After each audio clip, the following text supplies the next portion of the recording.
Bonjour tout le monde, dans cette vidéo je vais vous présenter mon projet qui consiste à réaliser une application de e-commerce pour Zara. La page d'accueil suivante permet à l'utilisateur de s'inscrire ainsi de s'authentifier, ainsi de consulter quelques images de nos produits Zara qui peuvent lui attirer l'attention pour ouvrir un compte. Du coup, dès que l'utilisateur s'est authentifié,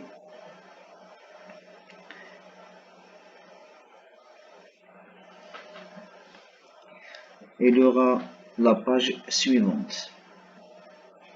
Et par défaut, les produits recommandés sont exposés. Et pour lui faciliter la recherche, j'ai procédé à diviser ces produits en catégories et en sous-catégories, comme l'exemple suivant. Et pour acheter un produit, il suffit de cliquer sur le bouton Acheter pour l'ajouter au panier. Ensuite, pour valider la commande, l'utilisateur aura le choix entre le paiement en ligne et prendre un rendez-vous pour récupérer sur place. Pour le paiement en ligne, j'ai utilisé l'API Stripe. Du coup, il est nécessaire à l'utilisateur de remplir le formulaire suivant.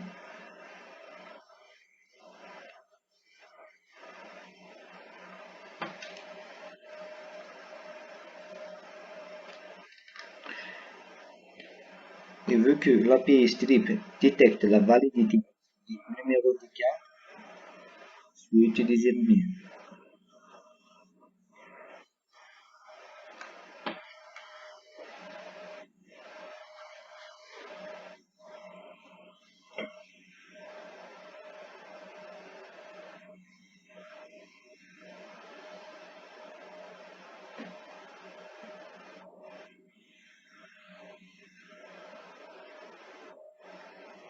Et je valide. Voilà, vous allez recevoir la facture par mail. Et la facture sera aussi sauvegardée dans la base de données.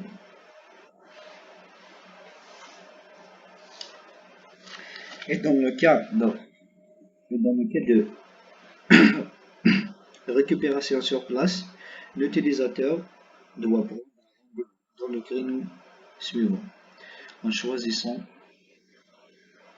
la date et l'heure qui lui convient.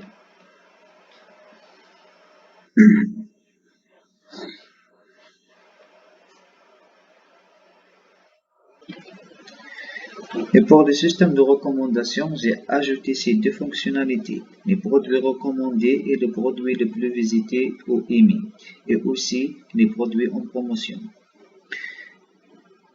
Les produits recommandés sont calculés par rapport au nombre d'achats à chaque fois qu'un produit est acheté.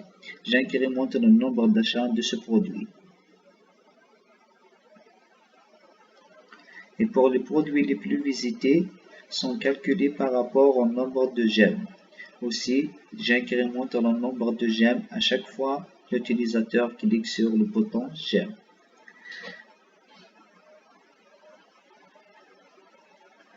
Et pour les produits en promotion, c'est à l'administrateur de gérer ceci.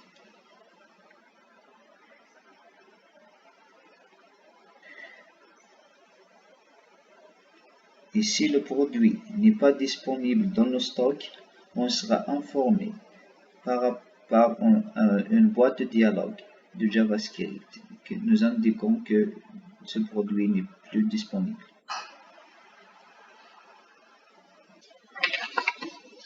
Donc on passe au cas de l'administrateur qui est chargé de maintien et de maintenance de ce site.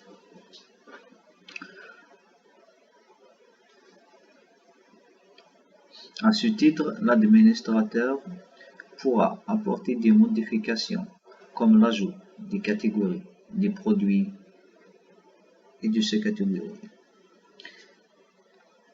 mais aussi la gestion des factures, la gestion des produits, des catégories et d'utilisateurs.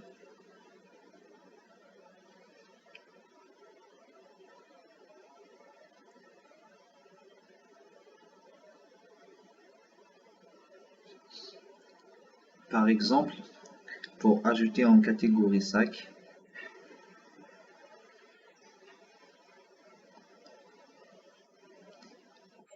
Et je valide. Et voilà. Et pour ajouter une sous-catégorie pour sac, par exemple sac femme,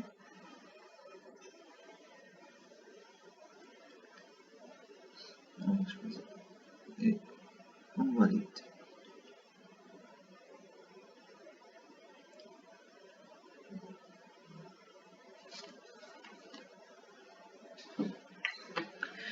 Et pour ajouter un produit pour cette sous-catégorie, on procède sur la même manière aussi.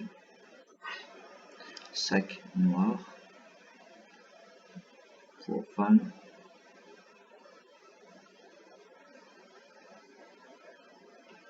Puis on va choisir la catégorie sac femme.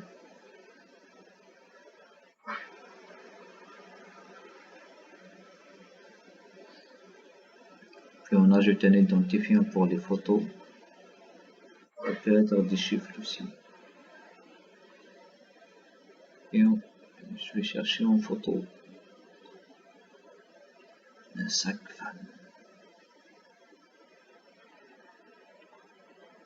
Le prix, la quantité, le nombre de j'aime et le nombre d'achat, c'est censé être 0 par défaut, mais c'est juste pour vous faire un exemple. Ça, c'est... Voilà. Et ça marche.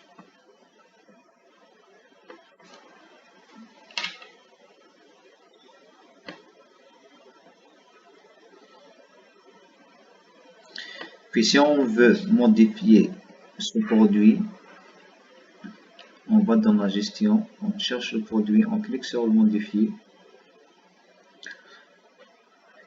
Fenêtre modèle qui affiche avec les infos de ce produit.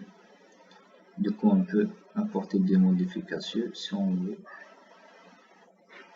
Sac bleu. Le prix, on va mettre 160.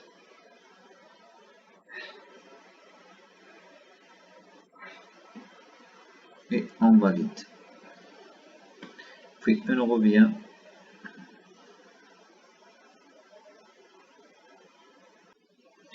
Et voilà, on voit bien que les modifications sont bien prises en compte.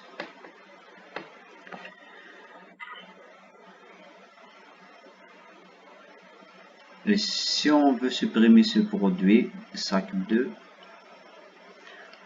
on clique sur gestion globale,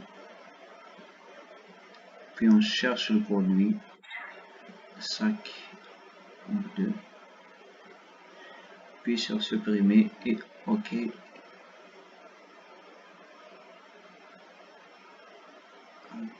On revient en arrière.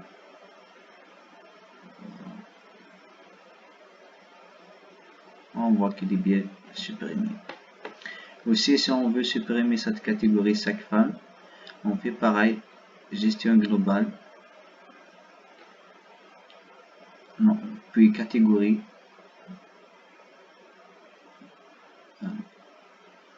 juste en bas, on clique aussi sur supprimer, on confirme, OK.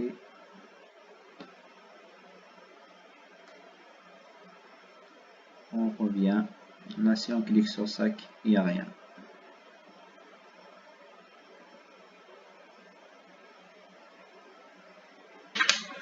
On est arrivé à la fin de cette vidéo, merci pour votre attention.